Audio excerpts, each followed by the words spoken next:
Hello girls and boys, how's it going? Let me start this video with a rather controversial statement.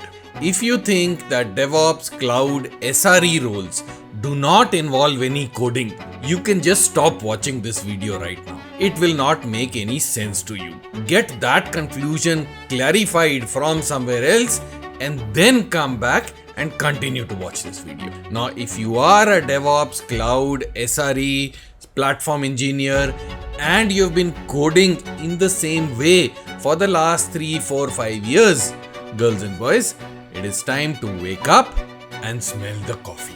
The way we used to code is completely changing in 2025 and beyond. In this video, we will talk about the IDE war that is happening now. We will compare GitHub Copilot workspaces, Cursor, and AWS's new kid on the block, KO.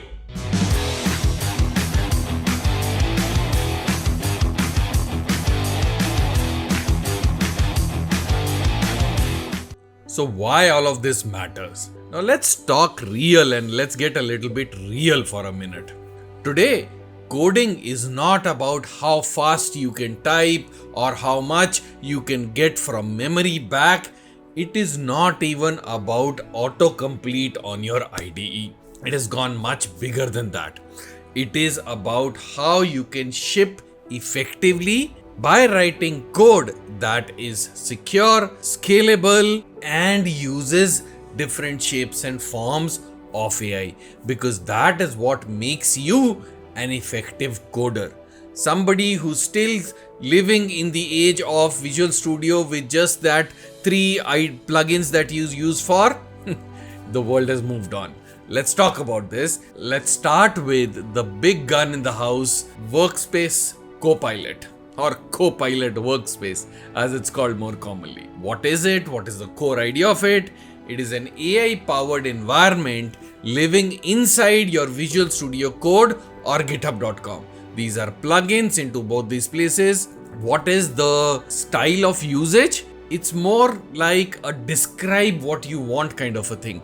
And you describe it enough and describe it well enough. And then you let Copilot run the plan, create the plan, run the plan, implement it. And then you kind of ideate your way through it. That's the core structure of workspaces. What are the target users? It's the average developer, especially those familiar with the GitHub ecosystem. It is great for collaboration and for sharing your projects with other developers and collaborating across the globe. What's the DevOps/SRE focus? It's good for things like PR automation, code reviews, error correlation, those kind of things. What's the summary? It's simple to onboard. It is great for iterative coding, sits very well with the Microsoft ecosystem, GitHub, and all the standard tools that exist out there. So it's a great first choice if you are familiar with Visual Studio Code, and if you are in the Microsoft ecosystem, it's a great fit. Now let's talk about Cursor, which has been around for a while and it's picked up its momentum. What is the core idea of Cursor? It is a Visual Studio fork with deep AI integration. It pretty much indexes your entire repository, lets you chat with code in sort of a chat GPT style, but with memory, it supports multi-file type refactoring as well. What's the usage style?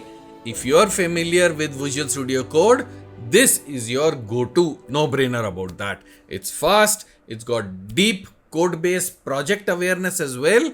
It's got obviously strong autocomplete with a multi-file context. So it works beautifully well within Visual Studio Code. Who's the target audience?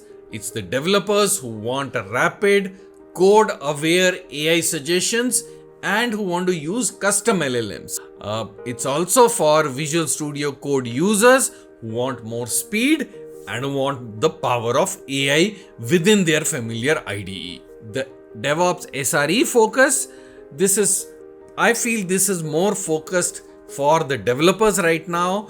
It does not automate the ops task. It doesn't have a very high focus on the ops/SRE kind of roles. That's my perspective at this point.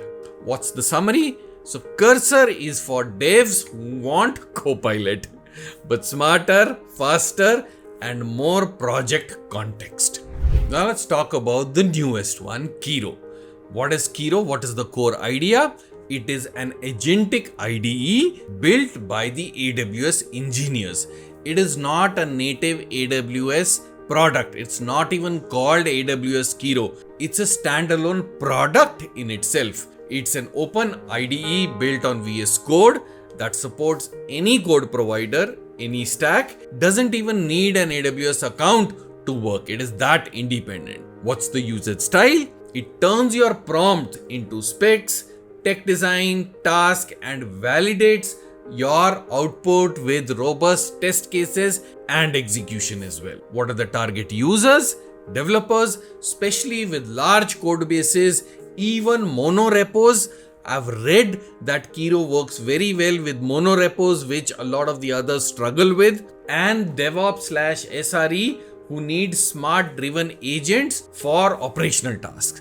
Now, I personally am in the waitlist of Kiro, so I haven't been able to try it. So all this information is based on research and whatever I have picked up from blogs and videos and those kind of things. DevOps SRE focus.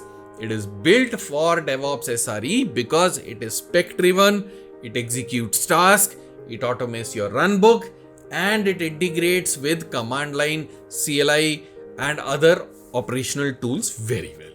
So the summary, Kiro is designed to automate specs, to implementation, to development workflow, and hence it is ideal for the DevOps or the SRE. It also supports operational runbooks and incident management workflows.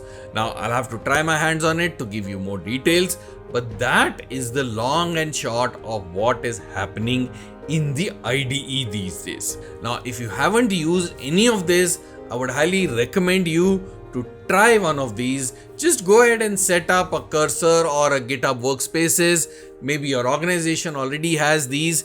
Even if not, try them up on your local system. Try experimenting with them, and that is when you realize the real value of these things. I'll see you in the next one. Cheers.